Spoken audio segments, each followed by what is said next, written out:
Zay no makasika ny tranga teny Mausolée iny fa eo amin'ny sehatra politika kosa tafiditra ao anatin'ny andro fahatelo ny fanatanterahana ilay fiaonam-be pirenena ho an'ny fampiavana pirenena izay karakarain'ny FFKM ny eny amin'ny CCI Vato eny amin'izao fotoana izao.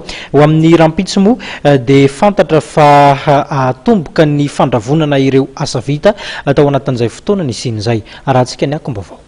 Ny tota amin'ity androany ity ny asam-baomera ao anatin'ny fiaonam-be pirenena momba fampihavanana izay tary amin'ny fiombonam-be ny fiangonana kristiana eto Madagasikara na ny FFKM. Raha ny fanazavana ny eto mikarakara dia loha hevitra maromaro no atolotra ireo mpizaika izay andinga ihany koa ny ametrahana ny voamera telo lehibe entina mametraka fampandrosoana ny Madagasikara. Asam-baomera izay mbola mitohy izao maraina izao dia ny hoe ny mitariana an'ireo le mpizaika hoe amin'ny asam-baomera tsirairay avy hoe ahoana ny ataontsika mba ahafahana mampandroso ny Madagasikara ka isian'ilay voamera anankitelo.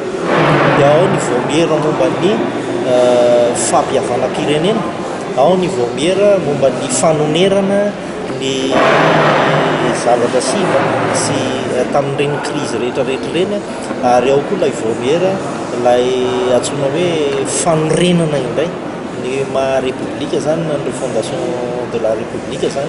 Ka io moa ny tena marina zany averinay foana fa indraindray misy manao dika vilana kely ihany angambany hoe ny FFKM tsy hevitry ny FFKM le izy fa ny FFKM dia mitarika fotsiny ihany sy mpandamina sy mpandrindra ilay dinika hifanaovana mba ho tonga any amin'ny fampihavanana, mba hisiany ny fandrosoana marina sy ny fandriampahalemana ary ny fitoniana eto amin'ny firenena zany.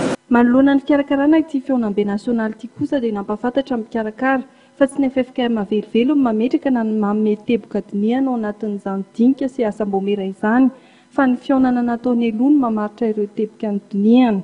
Aorian'ny fandravonana izay ataony zoma izao, izany hoe raha pitso dia nisy apostolakandro no avoaka amin'ny fomba ofisialy ny fehinkevitra izay iverina ampiaro ny mpitondra fanjakana.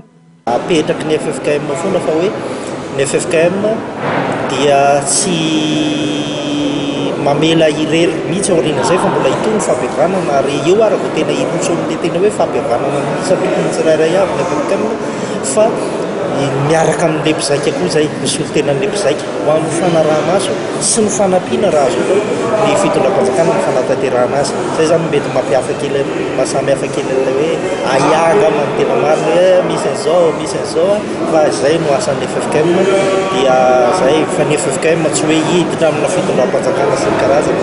Nanamafy ihany koa ny mpikarakara fa tsy mbola misy ny hevitra tapaka hatreto tao anatin'ny asam-baomera. Aorian'ny fandravonana vao hisy ny hevitra notapahana ary arafitra ho fehinkevitra.